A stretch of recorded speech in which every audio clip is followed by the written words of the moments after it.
वैशाली। आज ये second video है सक्सेसिव डिफरेंशिएशन की, जिसको हम स्टडी करते हैं डिफरेंशियल कैलकुलस के अंदर। इसकी पार्ट 1 मैं ऑलरेडी पोस्ट कर चुकी हूँ, ठीक है स्टूडेंट, एंड आई होप वो आपको अच्छी लगी। तो अब हम ये नेक्स्ट वीडियो पढ़ेंगे।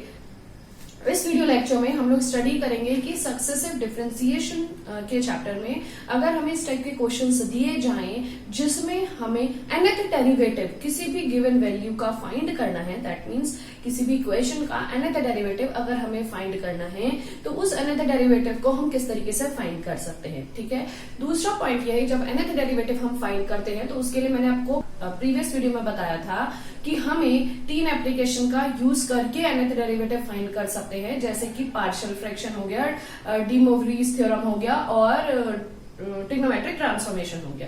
तो जो आज मैं क्वेश्चन आपके साथ लेने वाली हूँ उसमें हम लोग पार्शियल फ्रैक्शन का ही मोस्टली यूज करेंगे, मतलब पार्शियल फ्रैक्शन की एप्लीकेशंस का यूज करेंगे और तब nth डेरिवेटिव फाइंड करेंगे। अब nth डेरिवेटिव फाइंड करने के लिए आपको पहले जो ट्रिग्नोमेट्रिक वैल्यूज के फॉर्मूला जो आपके पास होते थे ना, dy/dx of x to the power n, इस तरीके के जो आप सिंगल डिफरेंशिएशन के जो फॉर्मूलाज आपके पास होते थे वो nth टाइम आपके पास होने चाहिए, क्योंकि आप हर समय nth टाइम वाले फॉर्मूलाज को सॉल्व नहीं कर सकते। आपको वो फॉर्मूलाज जो होते हैं वो लर्न होने चाहिए। इसीलिए सक्सेसिव डिफरेंशिएशन में nth डेरिवेटिव के चैप्टर में वो स्टैंडर्ड फॉर्म्स बन जाती हैं।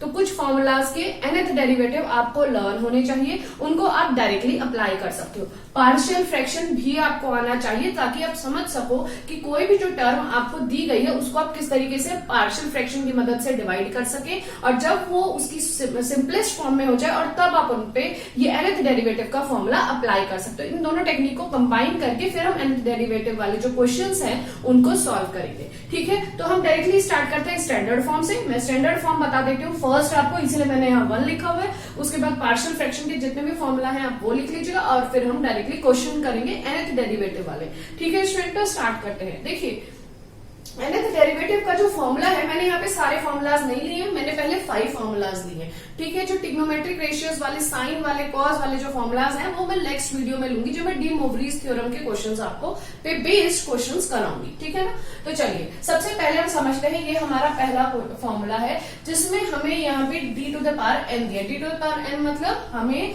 nth टाइम डिफरेंशिएट करना है किसी भी टर्म को। इसको d to the power n या d n dx to the power n भी आप लिख सकते हो। इसको yn भी अगर आप लिख सकते हो, अगर yn को कर रहे हो तो, ठीक है। तो yn सफिक्स में n इस तरीके से भी लिखा जा सकता है, ठीक है। चलिए अब मैं आपको बताती हूँ कि इसमें हमने जो टर्म ली है वो है x to the power m।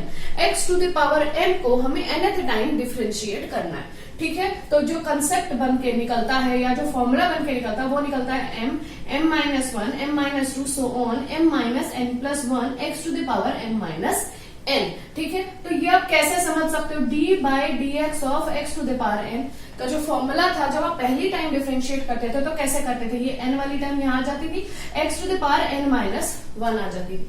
इसी तरह से इसको दोबारा करोगे तो क्या हो जाएगा, n-2 हो जाएगा यहाँ पे, और यहाँ पे क्या हो जाएगा, n-1 यहाँ पे आ जाएगा। एक बार और डिफरेंशिएट करने तो n-1 x to the power n-2। तो इसी तरीके से अगर आप nth टाइम करोगे तो यहाँ पे टर्म्स आपको मिलती रहेंगी और x टू द पावर में भी वो वैल्यू चेंज होती रहेगी। इसीलिए अगर मैं x to the power m को nth टाइम करूंगी तो फॉर्मूला इस तरीके से आएगा, देखो m-1 m-2 so on x to the power m-n, ठीक है। अब नेक्स्ट फॉर्मूला पे जंप करते हैं। देखिए जो नेक्स्ट फॉर्मूला है वो इसी का वेरिफिकेशन है। इसमें क्या है, अगर आपको n टाइम्स की जगह m टाइम्स ही डिफरेंशिएट करना हो और x की पावर भी m हो, तो यहाँ पे कहने का मतलब है कि m और n की वैल्यू बराबर है। जहां पे m और n की वैल्यू बराबर है तो आप क्या करोगे, जहां जहां पे n है वहां पे आप m रख दो, तो क्या होगा, देखो m-1 ऐसे ही, m-2 ऐसे ही, यहाँ पे m आ जाएगा तो क्या होगा, m-n कैंसिल हो जाएगा, आपको 1 मिल जाएगा। यहाँ पे क्या आ जाएगा, x to the power m-n, दोनों cancel, x to the power 0, तो दैट मीन्स 1। तो सो ऑन ये क्या हो जाएगा, ये आपको m फैक्टोरियल का ही फॉर्मूला मिल जाएगा, तो इसको आप रिप्लेस कर दोगे m फैक्टोरियल से, ठीक है। अब सेकंड पे आइए। देखिए हमें यहाँ पे e to the power ax को nth टाइम डिफरेंशिएट करना है। e to the power ax को एक बार डिफरेंशिएट कर लो x के टर्म में, एक बार जब डिफरेंशिएट करते हैं तो क्या मिलता है, e to the power ax तो ऐसे ही मिल जाता है, ax का करेंगे तो a कांस्टेंट है, ऐसे आ जाएगा, x की जगह 1 आ जाएगा, तो क्या मिल जाता है a e to the power ax। ठीक है, इसी तरीके से मैं इसको अगर nth टाइम करने लगूं तो क्या होगा, a n टाइम बाहर आ जाएगा, तो इसलिए a to the power n आ गया, e to the power ax ऐसे ही चलता रहेगा, तो इसको इसलिए यहाँ ऐसा लिख दिया। ठीक है, आई होप ये क्लियर होगा। अब चलते हैं नेक्स्ट फॉर्मूले की तरफ। देखिए ये क्या है, n टाइम डिफरेंशिएट करना है, वैल्यू क्या है a to the power mx। तो हम एक बार डिफरेंशिएट करके देख लेते हैं a to the power mx। a to the power mx का फॉर्मूला क्या होता है, a to the power mx ऐसे ही रहेगा, mx का क्या होगा m, क्योंकि x का 1 हो गया, और इसके साथ क्या आता है log a, तो इसको हम लिख सकते हैं m a to the power mx log a, इस तरीके से लिख सकते हैं। अब मैं इसको अगर n टाइम करूं तो क्या बन जाएगा, m n टाइम बाहर आएगा तो m to the power n बन जाएगा। ठीक है, a mx ऐसे ही आ जाएगा, log a log a log a so on n time log a भी लिखा जाएगा, इसका मतलब log a to the power n आ जाएगा। ठीक है, तो यहाँ हमने a to the power mx का भी nth डिफरेंशिएशन देख लिया। अब मूव करते हैं नेक्स्ट फॉर्मूले पे। नेक्स्ट फॉर्मूला जो है बहुत ही इंपॉर्टेंट है, क्योंकि बहुत सारे क्वेश्चंस इस फोर्थ फॉर्मूले की मदद से सॉल्व होते हैं, तो मैं वो आपको यहाँ पे एक्सप्लेन कर देती हूँ। देखिए फोर्थ फॉर्मूला क्या है, nth टाइम डिफरेंशिएट करना है, जो टर्म है वो टर्म है ax plus b to the power -1। तो दैट मीन्स आप उसको ऐसा समझ सकते हो, d by d x of 1 upon ax plus b, कुछ इस टाइप की आपके पास टर्म हो तो आपको उसको फर्स्ट टाइम डिफरेंशिएट करना है। कैसे करोगे, तो पहले तो इसको ऊपर ले जाओगे ax प्लस बी को, है ना, ax plus b to the power -1 कर दोगे। ठीक है, अब ये कैसा बन गया, x टू द पावर -1 का फॉर्मूला बन गया, है ना। इसको कैसे सॉल्व करते हैं, x वाले को -1 x to the power -1 n-1 होता था, n-1 ले लो यहाँ पे, तो -1 x टू द पावर -2, इसको कैसे लिखोगे, -1 x स्क्वायर, इस तरीके से लिखते थे ना हम। अब इस टर्म को अगर मैंने x मान के किया तो मुझे क्या मिलेगा, देखो -1 ax plus b to the power -1 तो आ गया, साथ में -1 और लेना पड़ेगा, n-1 होता है, तो अगर n मेरा ये है तो -1 ये आ गया। ठीक है, अब जो ब्रैकेट में है उसका करो, a ऐसे ही रहेगा, x की जगह आ गया 1 प्लस b की जगह हो गया 0, तो -1 ax plus b to the power -2, इस तरीके से। ठीक है ना, -1 ax प्लस b का whole square, ax plus b का होल स्क्वायर, आपके पास ये टर्म बन जाएगी। ठीक है, अगर आप इसको nth टाइम डिफरेंशिएट करोगे तो क्या होगा, देखिए -1, फिर यहां से दूसरी बार करोगे तो -2 बाहर आ जाएगा, तीसरी बार करोगे तो -3 बाहर आ जाएगा, -4 -5 -6 सो ऑन, माइनस तो कंटिन्यू रहेगा, -1 -2 -3 -4 सो ऑन तो कंटिन्यू रहेगा, तो क्यों ना मैं -1 को बाहर निकाल दूं जो n टाइम आएगा, 1 2 3 4 सो ऑन, क्या बन जाएगा, n फैक्टोरियल बन गया, a भी n टाइम बाहर आएगा, तो a की पावर कितनी हो गई n, अब ax प्लस b -2 तो कितनी बार बाहर आ जाएगा, n-1 टाइम बाहर आ जाएगा, तो ये आ जाएगा n-1, और इसको नीचे ले जाएंगे तो प्लस में क्या बन जाएगा, n+1। तो यही यहाँ पे देखिए फॉर्मूला एक्सप्लेन किया गया है। ठीक है, ये मैंने आपको समझा दिया, अब मैं आपको एक बार यहां से दिखा देती हूँ।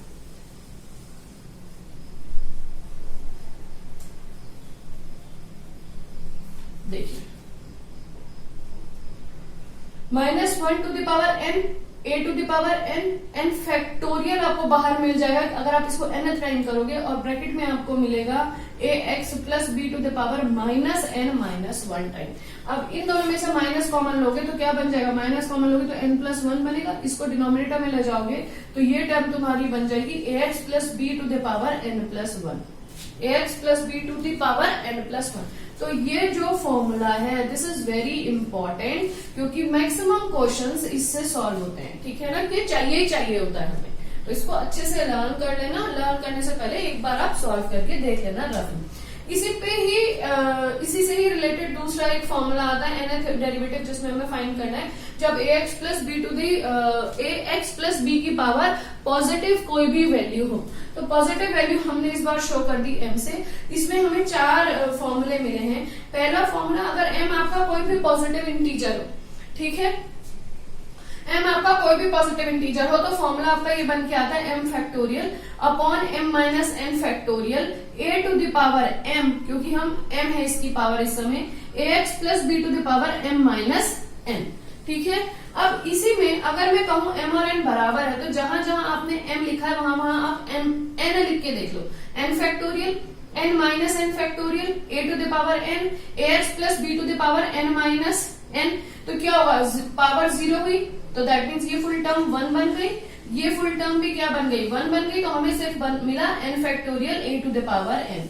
ठीक है, तो जो इस तरीके के फॉर्मूलाज हैं उनको आप एक बार रफ में सॉल्व करके देख लीजिएगा, तो nth टर्म आपके लिए रिमेम्बर करना बहुत आसान हो जाएगा। ठीक है ना, अब इसी को इसमें n की वैल्यू अगर n से छोटी है, अगर m की वैल्यू छोटी है यहाँ पे, तो इसका मतलब ये वैल्यू हमें 0 के बराबर मिल जाएगी, राइट हैंड साइड 0 के बराबर मिल जाएगी। ठीक है, अगर पार्शियल फ्रैक्शन में, मतलब हम पार्शियल फ्रैक्शन की अगर पहली फॉर्म इस तरीके की हो, कोई भी एक हमें टर्म दी गई हो जो x के टर्म में हो और जो नीचे वाले डिनोमिनेटर्स हो, ठीक है, वो x के ही लीनियर फैक्टर हो, x minus a, x minus b, x minus c, that means a b c कुछ भी आर्बिट्री कांस्टेंट हो सकते हैं। ठीक है ना, तो उनको हम इस तरीके से स्प्लिट करते हैं, a upon one term plus b upon दूसरी टर्म प्लस c अपॉन तीसरी टर्म। अब जो दूसरा पार्शियल फ्रैक्शन का फॉर्मूला, उसमें अगर पहली टर्म जो हो ना स्क्वायर हो, 2 बार आ रही हो, जैसे x माइनस ए, तो उसको हमने x माइनस ए का स्क्वायर कर दिया, होल स्क्वायर कर दिया। ठीक है, तो उसको हम कैसे स्प्लिट करेंगे, देखिए a अपॉन इसकी linear term x minus a, फिर प्लस b अपॉन इसका whole square, x minus a का होल स्क्वायर पूरी टर्म आ गई, plus c upon x minus b. ठीक है, ये तीसरा है फॉर्मूला पार्शियल फ्रैक्शन का।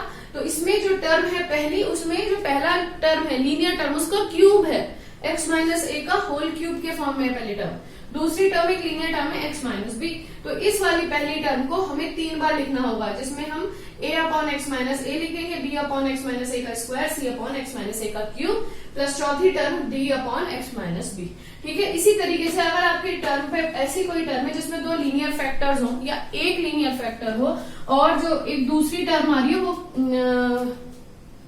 क्वाड्रेटिक इक्वेशन के फॉर्म में, ठीक है, उसमें जो पावर हो x की वो 2 हो, तो वो जो इक्वेशन वाली टर्म होगी, देखिए उसके लिए जैसे a और b के लिए तो हमने ले लिया पहला जो x minus a x minus b है, उसके लिए तो मैंने ले लिया a upon x minus a, दूसरे वाले के लिए ले लिया b upon x minus b. लेकिन जो इक्वेशन के फॉर्म में टर्म है ना, जो ये लीनियर फॉर्म में नहीं है, क्वाड्रेटिक फॉर्म में है, तो इस वाले के लिए आप देख रहे हो ऊपर का जो न्यूमरेटर है वो एक लीनियर वैल्यू लाता है सी एक्स प्लस डी, तो आपको ऐसे कांस्टेंट लेने पड़ेंगे जिसमें सी एक्स प्लस डी के फॉर्म में हो, और यहाँ पे फिर जो पूरी की पूरी इक्वेशन है ये आप यहाँ कॉपी कर दोगे।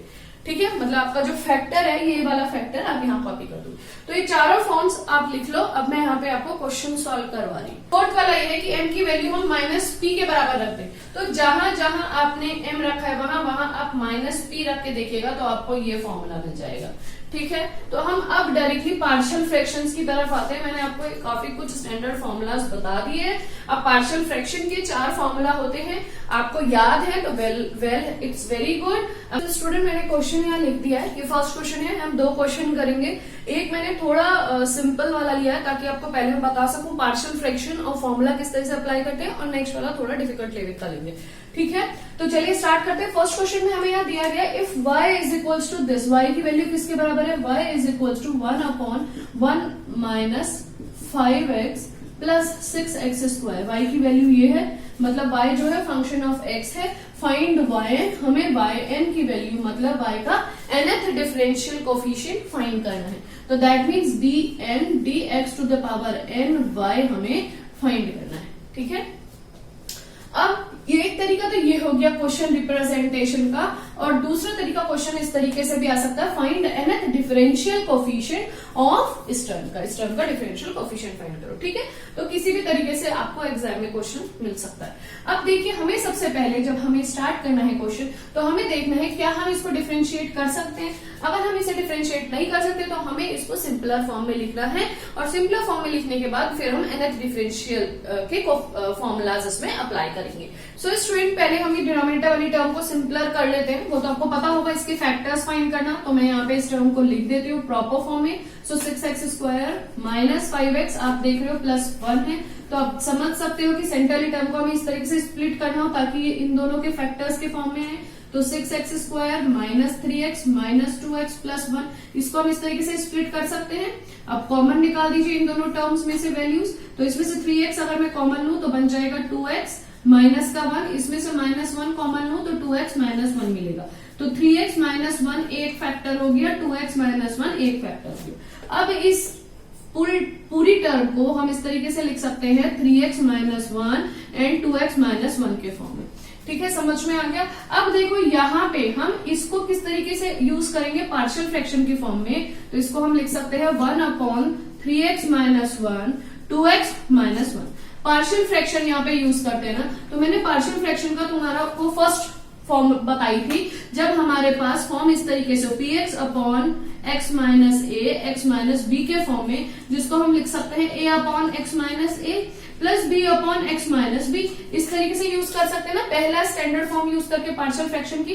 तो यहाँ भी दो लीनियर टर्म है, तो px हमारा क्या हो गया 1, तो इसको हम लिख सकते हैं a upon 3x minus 1 plus b upon 2x minus 1। अब a अपॉन 2x माइनस 1 और b अपॉन 3x माइनस 1, तो उससे इतना अंतर नहीं होगा आंसर में। ठीक है, तो इस तरीके से लिख सकते हैं। तो यहाँ पे हमने यूजिंग पार्शियल फ्रैक्शन किया, ठीक है, यहाँ पे पार्शियल फ्रैक्शन का यूज कर लिया। अब इनको हमें एन टाइम डिफरेंशिएट करना है, लेकिन उससे पहले जरूरी है कि हम a कोफिशिएंट और b कोफिशिएंट जो है यहाँ पे a और b constant values, sorry coefficient नहीं कांस्टेंट वैल्यूज, उनकी वैल्यूज को फाइंड करें। उनकी वैल्यूज को फाइंड करने का एक तरीका होता है, मैं इसको रब कर देती हूँ।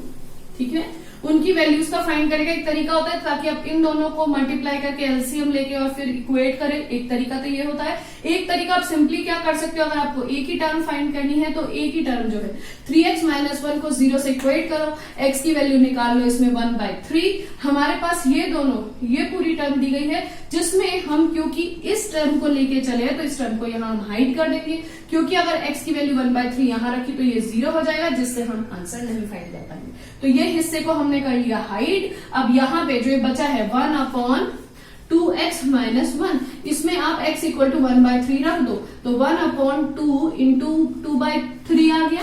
ठीक है, माइनस 1, तो क्या बन जाएगा 1/2 माइनस 3/3, 3 ऊपर चला गया, तो वैल्यू आपको क्या मिल जाएगी, यहाँ पे मिल जाएगा आपको 3 ऊपर चले जाएगा, तो यहाँ पे आ जाएगा 3 और यहाँ पे देखिए -1, तो आपको आंसर मिलेगा -3। तो a की वैल्यू आप यहाँ पे लिख सकते हो -3/3x माइनस 1 प्लस, अब b की वैल्यू फाइंड करनी है। जब हमें b की वैल्यू फाइंड करनी है तो b के डिनोमिनेटर में जो वैल्यू है 2x माइनस 1, इसको हम 0 को इक्वेट करेंगे। x की वैल्यू क्या बन जाएगी 1/2। अब इस वाली चीज को हाइड कर लीजिए, बचा क्या 1/3x माइनस 1, इसमें x इक्वल टू 1/2 पुट कर देते हैं। x इक्वल टू 1/2 पुट कर दो, x इक्वल टू 1/2 पुट करोगे तो क्या बन जाएगा 3/2 माइनस 1, तो क्या होगा 2 यहाँ जाएगा, तो 1/3 माइनस 2/2, 2 ऊपर चला गया, तो वैल्यू क्या बन गई प्लस की 2 बन गई, तो यहाँ प्लस का 2 मिल गया। b की वैल्यू क्या मिल गई प्लस के 2। ध्यान से देख लो इसको, ठीक है, b की वैल्यू मिल गई प्लस की 2। अब ये डिनोमिनेटर में टर्म आ गई 2x माइनस 1, रब कर दो तो वो चीज ऐसे आ गई, तो a और b आ गए। अब ध्यान से देखो, हम इसको लिख सकते हैं -3x minus 1 to the power -1 plus 2x minus 1 to the power -1। अब now differentiate the above value n times. इस वैल्यू को n टाइम्स डिफरेंशिएट करना है, तो क्या बन जाएगा dn dx to the power n, y जो आप लेके चले थे y is equals to dn dx to the power n -3, अब बाहर निकाल दीजिए 3x minus 1 to the power -1, ठीक है, प्लस 2 अब बाहर निकाल दीजिए dn dx to the power n 2x minus 1 to the power -1। अब हमें ये फॉर्मूला यहाँ पे देखना पड़ेगा, स्टैंडर्ड फॉर्मूला में से कौन सा फॉर्मूला था जिससे हम इसको है ना डिफरेंशिएट की वैल्यू यहाँ लिख सकते। ठीक है, तो मैंने आपको एक फॉर्मूला बताया था dn dx to the power n ax plus b to the power -1 वाला, मैंने आपको एक्सप्लेन किया था, जिसका आंसर हमें मिलता था -1 to the power n factorial a to the power n upon ax plus b to the power n plus 1। ये आप हमेशा याद रखिएगा, ठीक है। तो इस फॉर्मूले को हम यहाँ पे पुट कर सकते हैं, क्योंकि ये वाली जो हमारी टर्म है और हमारी जो ये वाली टर्म है ये सेम हमारे इस फॉर्मूले से हो सकती है सॉल्व, ठीक है। तो अब हम यहाँ पे ये फॉर्मूला अप्लाई कर देते हैं, तो देखिए हमें क्या मिल जाएगा, dn dx to the power n y is equals to, यहाँ पे -3 ऐसे ही रहेगा, ठीक है। अब मैं ये चीज ब्रैकेट में लिखने जा रही हूँ, तो चलो पहले लिखते हैं। -1 टू द पावर n तो ऐसे ही आ जाएगा, n फैक्टोरियल ऐसे ही आएगा, इस टर्म को n टाइम करेंगे तो a क्या है आपका 3, तो 3 टू द पावर n आ जाएगा। 3x माइनस 1, तो डिनोमिनेटर लिख लेते हैं, 3x minus 1 to the power n plus 1, तो to the power n plus 1। तो इसको आप इसी फॉर्मूले के अकॉर्डिंग यहाँ लिख सकते हैं, ठीक है। इसको मैं कर दे रही हूँ क्लोज, प्लस अभी सेकंड टर्म सॉल्व करते हैं, तो 2 बाहर निकला है यहाँ, तो 2 को ऐसे ही लिख दिया। अब nth टाइम डिफरेंशिएट करना है इसको, इसमें a की वैल्यू आपकी होगी 2, ठीक है। तो कैसे बन जाएगा, देखिए -1 to the power n factorial a to the power n होता है, तो 2 टू द पावर n, ठीक है, अपॉन में 2x माइनस 1, 2x माइनस 1 की पावर n प्लस 1। तो आपको ये दोनों टर्म्स मिल गई, ठीक है। अब इसको प्रॉपरली लिखने की कोशिश करते हैं। देखिए yn लिख देती हूँ मैं डायरेक्टली। अब यहाँ पे हमें क्या मिल जाएगा, देखिए -1 to the power n factorial, -1 to the power n factorial constant है ना, तो बाहर निकाल दो। -1 to the power n factorial बाहर निकाल दिया। 3 टू द पावर n और यहाँ क्या है 3, तो 3 to the power n plus 1 बन जाएगी। तो देखो हम इसको किस तरीके से लिख सकते हैं, -3 to the power n plus 1 upon में 3x minus 1 to the power n plus 1, ठीक है। प्लस का सिंबल लगाइए, ये दोनों बाहर कॉमन निकाल दिए, 2 की पावर 1 और 2 की पावर n जुड़ जाएंगे, तो क्या बचाएगा 2 की पावर n प्लस 1, ठीक है। अब ब्रैकेट में यहाँ पे डिनोमिनेटर में, सॉरी ब्रैकेट क्लोज कर दिया मैंने, डिनोमिनेटर में लिख देंगे 2x minus 1 to the power n plus 1। तो ये आपका फाइनल आंसर होगा स्टूडेंट। आई होप ये वाला क्वेश्चन आपको क्लियर होगा। तो ये पहला क्वेश्चन यहाँ पे कंप्लीट हो जाता है। अब हम करते हैं इसका एक सेकंड एग्जांपल और। ये है मेरा सेकंड क्वेश्चन। जो क्वेश्चन मुझे दिया गया है y की वैल्यू है x³ अपॉन x² माइनस 1, ठीक है। और हमें फाइंड करना है nth डेरिवेटिव, ठीक है, y का। तो जो हमें टर्म दी गई है हम उसको आंसर में लिख लेते हैं। देखिए क्वेश्चन ये वाला आपको लग रहा है बहुत ही छोटा है, लेकिन इसका आंसर बहुत टाइम टेकिंग रहता है, तो ध्यान से देखिएगा। हमें गिवन है y equal to x³ upon x² minus 1। आप देख सकते हो कि ये हमारा न्यूमरेटर है, ये हमारा डिनोमिनेटर। तो न्यूमरेटर की पावर डिनोमिनेटर से ज्यादा है और वो गलत है, तो इसलिए इस टर्म को हमें प्रॉपरली इसकी सिंपल फॉर्म में लिखना होगा, जिसके लिए सबसे बेटर ऑप्शन है कि हम इसको यहाँ पे डिवाइड कर ले। तो मैं यहाँ रफ मान के यहाँ पे आपको बाकी चीजें समझाती जाऊंगी। तो हम क्या करेंगे, इस x³ को हम डिवाइड कर लेंगे x² माइनस 1 से। तो आप समझ रहे हो यहाँ पे x² है या x³ है, x से मल्टीप्लाई करूंगी तो x³ बन जाएगा, ये माइनस x यहाँ ऐसे ही चलता रहेगा। सब सिंबल चेंज करिए, ये प्लस है तो माइनस है, माइनस है तो प्लस है, ये दोनों कैंसिल और हमें यहाँ क्या मिल गया प्लस का x। तो इसको हम कैसे लिख सकते हैं, x plus x upon x² minus 1, ठीक है। तो मैं यहाँ पे लिख ले रही हूँ y is equal to x plus x upon x² minus 1। कि हमने इसको सिंपलर फॉर्म में लिख लिया। अब इसको प्रॉपर्ली लिखते हैं। देखिए x प्लस, इस फॉर्म को हम और सिंपलर बना सकते हैं क्योंकि हमें इसका nth डेरिवेटिव फाइंड करना है। तो आप समझ सकते हो x² माइनस 1 है, तो इसको हम कैसे लिख सकते हैं, ठीक है। इसको लिख सकते हैं हम x² माइनस a² के फॉर्मूले से, x माइनस 1 और x प्लस 1। तो फैक्टर कहने का मतलब है डिनोमिनेटर में लीनियर ही लाने की कोशिश करते हैं ना हम लोग। तो x अपॉन x माइनस 1 और x प्लस 1 बन गया, ठीक है। तो ये तो हो गया x और ये हो गया x अपॉन x माइनस 1 और x प्लस 1। आपको दिख रहा होगा कि ये वाला जो फॉर्म है वो फिर पार्शियल फ्रैक्शन वाला है। पार्शियल फ्रैक्शन का जो फर्स्ट फॉर्मूला था, तो इसको हम किस तरीके से लिख सकते हैं, देखिए x plus a upon x minus 1 plus b upon x plus 1, है ना, इस तरीके से लिख सकते हैं। अब यहाँ पे हमें a और b की वैल्यूज को फाइंड करना होगा, a और b की वैल्यूज को फाइंड करना होगा। तो a की वैल्यू को फाइंड करने के लिए हम क्या करेंगे, हम जो यहाँ पे x माइनस 1 है ना, इसको 0 के इक्वल अगर मैं लिखूं तो x की वैल्यू क्या बन जाएगी, प्लस का 1। जब x की वैल्यू प्लस का 1 बन गई तो यहाँ पे देखिए अब x माइनस 1 जिससे हमने प्लस 1 निकाला है उस वाले टर्म को या उस फैक्टर को हाइड कर दोगे। अब इसमें आप x की वैल्यू 1 रखो तो क्या बन जाएगा, यहाँ पे हमारे पास है क्या, x अपॉन x प्लस 1, यहाँ पे x की जगह 1 लिख दो जो अभी मिला है, तो क्या मिल जाएगा 1/2। तो a की वैल्यू मिल गई 1/2, ठीक है। जब a की वैल्यू 1/2 आ गई तो यहाँ x प्लस 1/2 x माइनस 1 लिख सकते हैं, ठीक है। अब b के लिए फाइंड करते हैं। देखिए b के डिनोमिनेटर में क्या फैक्टर है, x प्लस 1 0 के इक्वल रखो तो क्या बन जाएगा x इज, देखो x प्लस 1 को 0 के इक्वल लिखा तो क्या बन गया, x की वैल्यू -1 बन गई। ध्यान से देखो बच्चों, ठीक है ना, x की वैल्यू -1 बन गई तो -1 आ गई, तो हमने इससे x प्लस 1 से -1 ऑब्टेन किया है। बाकी में x इक्वल टू -1 पुट करेंगे तो क्या है बाकी, x अपॉन x माइनस 1। इसमें हम -1 अगर पुट करें तो क्या बन जाएगा, -1 upon -1 that means -1 upon -2 cancel कर दो 1, तो 1/2 हमें मिल गया। तो b की वैल्यू भी कहने का मतलब है 1/2 आई है, तो यहाँ पे भी लिख सकते हैं 1/2 अपॉन 1 अपॉन x प्लस 1। अब ये हमारी फाइनल सिंपलेस्ट फॉर्म हुई है, ठीक है, जिसमें हम लगा सकते हैं हम nth डेरिवेटिव वाला फॉर्मूला, ठीक है। तो देखिए अब किस तरीके से, dx to the power n, जो मैंने आपको अभी प्रीवियस वाले में बताया था, ax plus b to the power -1 वाले से ही ये मैच करेगा। तो इसका फॉर्मूला क्या होता है, -1 to the power n n factorial upon ax plus b to the power n plus 1, ठीक है ना।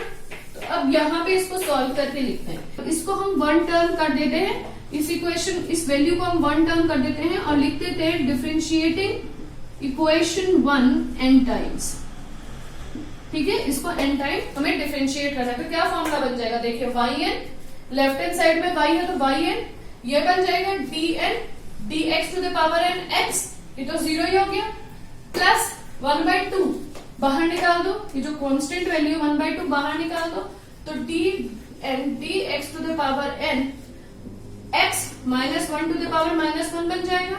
फिर इसके बाद प्लस ये 1/2 भी बाहर निकाल दो, तो 1/2 dn dx to the power n x plus 1 to the power -1। बच्चों ध्यान से देखो, इन वाले क्वेश्चंस में थोड़ी थोड़ी मिस्टेक से भी ना पूरा क्वेश्चन गलत हो जाएगा अगर प्लस या माइनस भी आपने कर दिया। क्यों, क्योंकि उससे पावर भी अफेक्ट होती है, उससे कोफिशिएंट्स भी अफेक्ट होते हैं। तो बहुत ध्यान से इस तरह के क्वेश्चन की प्रैक्टिस करिएगा, ठीक है। तो ये आ गया, देखिए ये तो हो गया 0 प्लस 1/2 ऐसे रहेगा, ये वाला जो है फॉर्म वो यहां से हमें मिल जाएगा, क्या मिल जाएगा, -1 to the power n, nth time करें लिखते जाते हैं। देखिए a की वैल्यू क्या है 1, तो 1 to the power n factorial ऐसे ही आ जाएगा, अपॉन में ax प्लस b क्या है x माइनस 1, तो x माइनस 1 n प्लस 1, ठीक है, प्लस 1/2, ठीक है। अब इसको सॉल्व करेंगे, देखिए -1 टू द पावर n ऐसे ही आ जाएगा, a की वैल्यू क्या है 1, तो 1 to the power n factorial upon में ये ax plus b x plus 1 to the power n plus 1। तो ये हमारा फाइनल आंसर हुआ है। इसको थोड़ा प्रॉपर्टी लिख देते हैं, 1/2 फैक्टर जो कॉमन आ रहा है कॉमन निकाल दो, ठीक है। इसके साथ -1 to the power n common आ रही है, 1 तो हटा ही दो, 1 ही रहेगा। n फैक्टोरियल कॉमन आ रहा है, उसको भी निकाल दो कॉमन बाहर, तो ब्रैकेट में बन जाएगा x minus 1 to the power n plus 1 plus 1 upon x minus 1 to the power n plus 1। अब इस ब्रैकेट को कर दो आप क्लोज और यहाँ लिख दो yn। सो बच्चे लोग ये आपका फाइनल आंसर होगा, ठीक है स्टूडेंट्स। तो ये आपका फाइनल आंसर है। तो इस वीडियो में हमने समझा कि nth डेरिवेटिव के कुछ फॉर्मूलाज, ठीक है, और पार्शियल फ्रैक्शन की एप्लीकेशन किस तरीके से यूज की जाती है और किस तरीके से आपके पास इस तरीके के क्वेश्चन आए जिसमें y इक्वल टू कोई टर्म दी जाए x के फॉर्म में, मतलब y आपका x का फंक्शन हो और आपको nth डेरिवेटिव फाइंड करने के लिए दी जाए, तो आप किस तरीके से इन क्वेश्चन को सॉल्व करोगे। इस तरीके के और क्वेश्चंस की प्रैक्टिस करिएगा, बट साइन और कॉज वाले जो क्वेश्चन है वो मैं नेक्स्ट वीडियो में बताऊंगी, क्योंकि उसमें हम डी मोवरीज थ्योरम की यूज करेंगे, ठीक है। सो आई होप ये वीडियो अच्छी लगी हो तो प्लीज क्लासमेट्स के साथ शेयर करिए, एमएससी वाले स्टूडेंट्स अपने जूनियर के साथ। Till then good bye and take care and thanks for watching my videos.